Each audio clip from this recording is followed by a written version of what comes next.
नमस्कार दोस्तों, back to our channel friends. मैं आप सबका अपने चैनल स्टॉक्स फॉर लाइफ पे बहुत स्वागत करता हूँ। डीएफएल फैमिली डीएफएल मेंबर्स, आज मैं इधर पे एक महा मल्टीबैगर स्टॉक के बारे में डिस्कस करने वाला हूँ जो अपने ऑल टाइम हाई से 30-35% डाउन हो चुका है। तो जी गैस, मार्केट में जब खराब सेंटीमेंट होता है, रिसेशन की बात होती है, डिप्रेशन की बात होती है, स्टॉक मार्केट क्रैश होता है, तभी गैस ये सब स्टॉकों को सस्ते भाव मिलते हैं। और यहाँ पे बहुत लोग एक लाइफ टाइम अपॉर्चुनिटी को मिस कर देते हैं। ध्यान रखिए दोस्तों, टीसीएस की बात की जाए, इन्फोसिस की बात की जाए, विप्रो की बात की जाए, बजाज फाइनेंस की बात की जाए, कभी कभी से बहुत छोटी कंपनी हुआ करती थी और जिन्होंने मंदी में नहीं बेचा, बिजनेस से फोकस किया, लॉन्ग टर्म में गैस उनके पैसे ऑफ कोर्स बने। बट ये शॉर्ट टर्म में गैस कभी कभी क्या होता है कि सारे पैसे जो आपने कमाए हैं एक साल मार्केट ले लेता है, बट ये 2 साल के बाद 3 साल के बाद मार्केट रिवॉर्ड जरूर करते हैं। तो ध्यान रखिए दोस्तों, मंदी आ जाए, डिप्रेशन आ जाए, जिस कंपनी में गैस ईपीएस बढ़ रहे हैं और जो खराब परिस्थिति में भी अपने नंबर्स को टॉप क्लास रखने की उम्मीद कर रहे हैं, तो गैस वैसी कंपनी पे डर के मारे बेचना सही बात नहीं होती।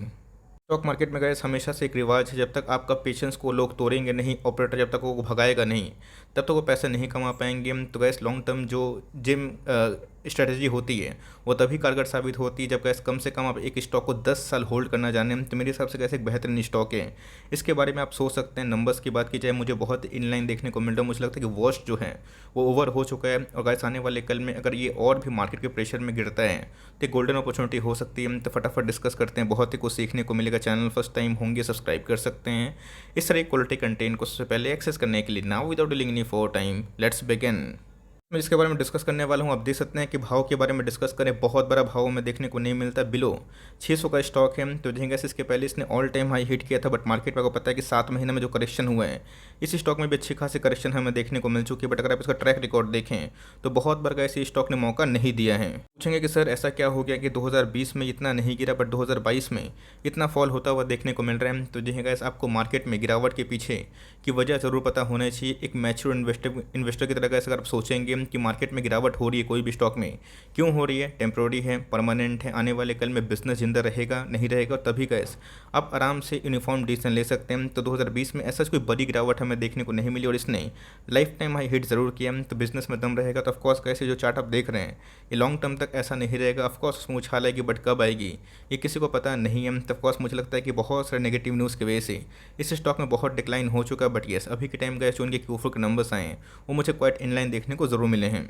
हम लोग बात कर रहे हैं बर्जर पेंट। आपको पता है कि देश की नंबर 2 कंपनी हमें देखने को मिलती है, बहुत ही अच्छी मल्टीबैगर कंपनी हमें देखने को मिलती है। बट आपको पता है कि ongoing condition Russia, Ukraine, crude and many other reasons की वजह से सारे के सारे लाइक केमिकल के साथ साथ पेंट वाली इंडस्ट्री में काफ़ी हिट होता हुआ देखने को मिला। तो जिनके नंबर्स देखिए, उसके बाद आप डिसाइड करिएगा आपको बने रहना है या फिर बाई ऑन डिप्स करना है। नहीं आपको पसंद है आप go with Asian Paint, but इस कंपनी में गैस काफ़ी दम है। ऑल ओवर आप देखें तो कंपनी ने इस क्वार्टर में 3 रुपये के आसपास, 3 रुपये 10 पैसे के आसपास डिविडेंड को अनाउंस जरूर किया है।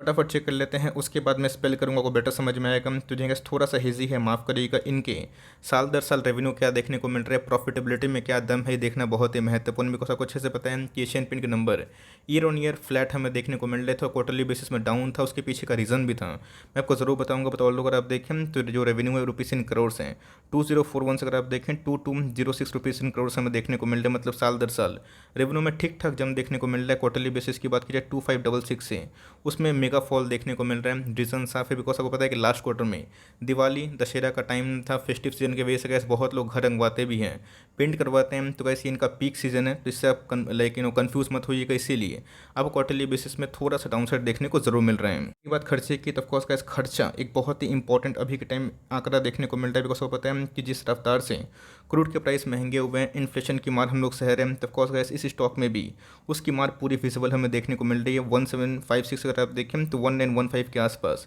इन्हें खर्चे बढ़ोतरी होते हुए देखने को मिल रही है। क्वार्टरली अगर आप देखें तो ऑफकोर्स उसमें डिक्लाइन है, बिकॉज लास्ट क्वार्टर की बात की जाए तो सेल्स काफ़ी अप थे, जिसके वजह से खर्चे भी थोड़े महंगे ज़रूर थे। देखते हैं गैस कि इधर पे जो net profit for the period है कंपनी ने इधर पे क्या विटनेस किया। तो अगर आप देखें गैस तो 7 नंबर पॉइंट है net profit for the period. तो जो है गैस आपको पता है कि इस साल में क्रूड काफ़ी सस्ता था, 70-80 डॉलर के पर बैरल के आसपास था, और उसके बाद इसने 208 करोड़ के आसपास प्रॉफिट कमाया था। अभी के टाइम अगर आप देखें तो 220 करोड़ के आसपास प्रॉफिट गैस ने ज़रूर कमाया। तो जिनके साल दर साल में मुझे कंपनी के जो प्रॉफिट हैं काफ़ी इनलाइन देखने को मिल रहा है। क्वार्टरली बेसिस की बात की जाए उसमें डिक्लाइन है, बट रीज़न आपको अच्छे से पता है, बिकॉज ये इनका पीक सीजन था। तो नंबर्स की बात की जाए तो गैस कंसिक्यूटिव 3 क्वार्टर्स में इन्होंने एशियन पेंट के थोड़े से अच्छे ज़्यादा नंबर पेश ज़रूर किए हैं, बट आपको पता है कि एशियन पेंट गैस मार्केट लीडर है, तो कभी भी गिरावट होती है 2.5 से 3 लाख करोड़ के आसपास की मार्केट कैप है, इंडेक्स का स्टॉक है, तो इसको बचाया जाता है। ये निफ्टी नेक्स्ट 50 का स्टॉक है, इसलिए कैसे गिरता है तो लोग थोड़ा कम कंसर्न करते हैं, बट यस ये भी कैसे एक पेंट कंपनी की एक शानदार दिग्गज कंपनी ज़रूर है। अगर आप ईपीएस देखें तो ईपीएस में बढ़ोतरी हमें देखने को मिल रही है। ईपीएस अगर आप देखें तो वही 2.15 से अभी के टाइम कितना हो चुका है 2.27 और 2.60 से उसमें गिरावट है। तो देखा मुझे नंबर्स इन्हें क्वाइट इनलाइन ज़रूर दिखाई दे रहे हैं। रीज़न क्या है फटाफट डिस्कस कर लेते हैं। वो पता है कि हाल फिलहाल में ही क्रूड के प्राइस बहुत ही महंगे होते हुए देखने को मिल रहे हैं, बट येस मैंने आपको साफ साफ बताया है, और हमारे जो ऑयल मिनिस्टर हैं उन्होंने साफ साफ बताया भी हम तुझे कैसे हमारे ऑयल मिनिस्टर का नाम क्या है कमेंट बॉक्स में चाहे तो ड्रॉप करिएगा, आपकी जीके भी थोड़ी सी मजबूत होगी। तुझे कैसे मुझे भी ऐसा लगता है कि $100 के ऊपर बहुत लंबे अर्से तक क्रूड सर्वाइव नहीं करता, रशिया यूक्रेन का मैटर नहीं होता, तो क्रूड में कैसे इतनी उठापटक नहीं होती, और जिसकी वजह से इन्फ्लेशन बहुत ही एक ख़राब नेगेटिव रोल ज़रूर प्ले कर रहे हैं। तुझे कैसे आने वाले कल में अगर इसे लड़ना है तो आरबीआई को, फेड को, रेपो रेट को हाइक ज़रूर करना पड़ेगा। तुझे कैसे अगर क्रूड में कभी भी नरमी आती है, चाहे वो 3 महीना के बाद आए, 6 महीना के बाद आए, साल भर के बाद आए, no one knows of course इसका बेनिफिशियरी ये मिल सकता है। बिकॉज 2020 में क्या हुआ था, ज़्यादा टूटा नहीं था। रीज़न क्या था, बिकॉज क्रूड के प्राइस काफ़ी सस्ते थे, क्रूड तो कैसे समय नेगेटिव में ट्रेड कर रहा था, तो इनके लिए बहुत अच्छा माहौल था, इसने फ्रेश हाई लगाया। तभी के टाइम के ऑनगोइंग चैलेंजेस काफ़ी हाई है, बट बिजनेस की बात की जाए बहुत दमदार बिजनेस मॉडल ज़रूर है। छोटी सी अपडेट आपको मैंने बताया भी था हाल फिलहाल में कि एशियन पेंट में, बर्जर पेंट में बहुत ज़्यादा पिटाई हुई थी। रीज़न क्या था, बिकॉज ग्रासिम की बात की जाए अपने कैपेक्स प्लान को डबल करते हुए दिखाए थे। तो ऑफकोर्स 10,000 करोड़ के आसपास इनका प्लान है, जो आने वाले कल में एग्रेसिवली काम कर सकते हैं। ऐसा नहीं कैसे ग्रासिम की एंट्री होने से एशियन पेंट और बर्जर पेंट को ताला लग जाएगा, मार्केट में एक नया कंपटीशन आएगा, उससे क्या फ़र्क पड़ता है। बिकॉज ब्रांड रिकग्निशन की बात की जाए, आपको भी अच्छे से पता है कि एशियन पेंट और बर्जर पेंट हमेशा से गैस जुबान पे आने वाला नाम ज़रूर है। तो लॉन्ग टर्म में गैस बर्जर पेंट का जो कैपेक्स प्लान है वो काफ़ी मजबूत है। तो ये अगर आप क्राइसिस में खरीदते हैं, मंदी में खरीदते हैं और बने रहते हैं, तो ही गैस लॉन्ग टर्म में जब साइकिलिंग रोटेशन होता है तो ही सब कंपनी में आपको बेनिफिट मिल सकता है। की बात की जाए तो कोई छोटी मोटी कंपनी नहीं। अगर आप निराश है कि सर ये बहुत गिर चुका है, मेरा बाइंग प्राइस 700 है, 750 है, 600 है, तो कॉस्ट का ध्यान रखिएगा। रशिया यूक्रेन के मैटर के वजह से, इन्फ्लेशन के मैटर के वजह से नेस्टेक तो 30% डाउन है, तो अब क्या करिएगा। तो क्या आप अमेजोन, गूगल, फेसबुक इन सबको बेच दीजिएगा? नहीं दोस्तों, इक्विटी मार्केट कोई एफडी मार्केट नहीं होता है जहाँ पे आप जाइए पैसा बना लीजिए। ये गैस थोड़ा टफ मार्केट होता है और इधर पे वही जीतेगा जो सबसे टफेस्ट होता है। तो ऑफकोर्स गैस अगर ये कंपनी लॉन्ग टर्म में ग्रो करेगी जैसे कंपनी कर रही है, तो ऑफकोर्स इनके ईपीएस ज़रूर बढ़ेंगे। तो अगर आप कंपनी में फेथ हैं, डरने की आवश्यकता नहीं। कंपनी कोई छोटी मोटी पेनी स्टॉक नहीं है, 55,000 करोड़ के आसपास की मार्केट कैप है।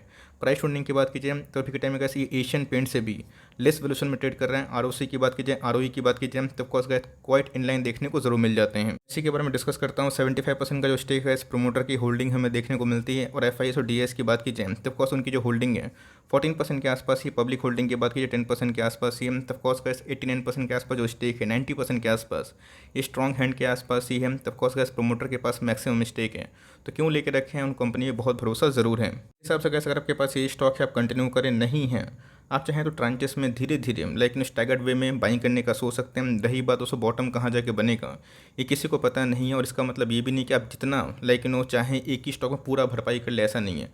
आप एलोकेशन ठीक रखिए, 5% के आसपास आप इस कंपनी को एलोकेट कर सकते हैं। डर लगता है मार्केट से तो go with Asian Paint of course.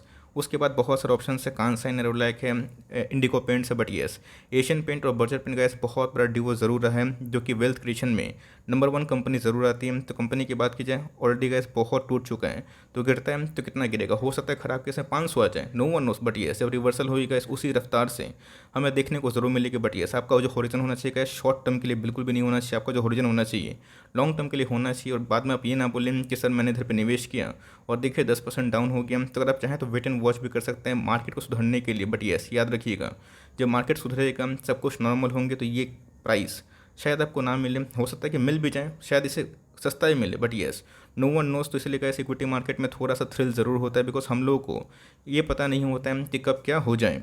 Ukraine का मैटर नहीं होता तब गैस क्राइसिस नहीं मिलता, क्राइसिस की वजह से यही सब स्टॉक आपको सस्ते भाव मिलते हैं। रही बात उस RSI इंडेक्स की, तो ऑफकोर्स एक समय ऐसा था कि 50 के नीचे RSI आता ही नहीं था। अभी के टाइम 41 के आसपास है। तब चाहें तो अगर आपके पास एलोकेशन ठीक है कंटिन्यू करिए, नहीं है एलोकेशन डालना चाहते हैं 550 के आसपास जो प्राइस है मुझे ख़राब दिखाई नहीं पड़ता है, आप थोड़ा सा एवरेजिंग कर सकते हैं। बट मैं फिर से बता रहा हूँ लॉन्ग टर्म का विजन रखिएगा तो ही सही होगा। अगर आप शॉर्ट टर्म के लिए सोच रहे हैं तो बेटर कि आप जाएँ जो मोमेंटम में स्टॉक है उसी पे ट्रेड करें। बट मेरे हिसाब से अगर आप लॉन्ग टर्म निवेशक हैं तो फर्स्ट प्रायोरिटी एशियन पेंट के बाद आप बर्जर पेन पे खेल सकते हैं, बट आपके पास एक कंपनी है तो पेशेंस ना हारे, अभी के टाइम पूरा मार्केट डाउन है।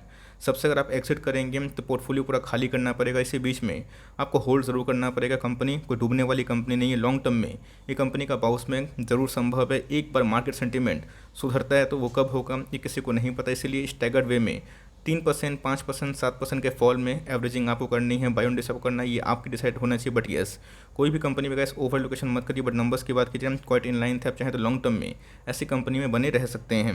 आई होप मेरा एफर्ट आपको अच्छा लगा। वीडियो सही लगी तो एक लाइक कर दीजिएगा, और चैनल फर्स्ट टाइम होंगे तो याद से सब्सक्राइब करना भूलिएगा। फर्दर कोई डाउट है उसको जरूर ड्रॉप कर सकते हैं, और कुछ और रिव्यू चाहिए उसका भी नाम ड्रॉप करना भूलिएगा। I would love to make a video on your demand. गैस मिलते हैं जल्दी ही, तब तक के लिए bye. Thanks for listening friends, God bless you all.